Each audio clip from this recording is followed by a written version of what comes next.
E sa për dunjan, si e ka vlerësu pejgamberi alayhis salam, dhe si duhet ta shohim ne, mjafton të përmendet një histori e vogël nga jeta e të dërguarit të Zotit, teksa ecte vëllezër të dashur në rrugë, për një moment pa një dash, i cili kur kishte qenë gjallë, kishte qenë i dobët, i lisht, dhe lene që nuk ishte i fuqishëm i madh, por i dobët edhe i ngordhur, dhe me aromë të keqe.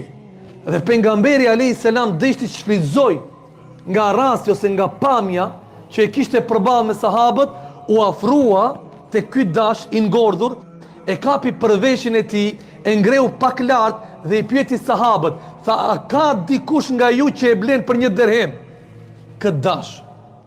1 dirhem ishte çmimi real i një dashit në kohën që jemi duke folë për këtë ngjarje. Sikur tek ne për shembull 200 euro një dash.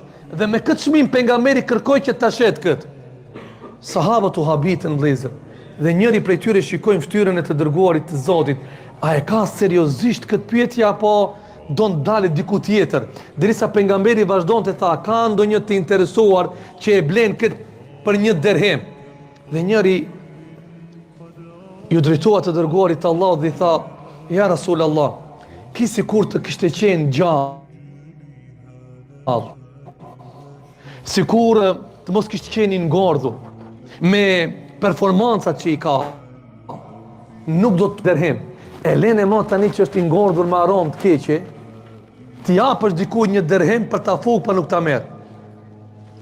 Atëherë i dërguari Allahut tha, për Zotin e madh, dunjoja për cilën ju mërziteni, dunjoja për cilën ju brengoseni, dunjoja për cilën ju ndodh që të mos flisni me vëllezërit e juaj, të jesh i hidhruar me fëmijën tënd, të jesh i hidhruar me evladin tënd, dunjoja që do ta leni një ditë në jetën tuaj, për Zotin tha tek Allahu xhelle xhelalu, ka edhe më pak vlerë se sa ky dash i ngordhur në sytë e juaj.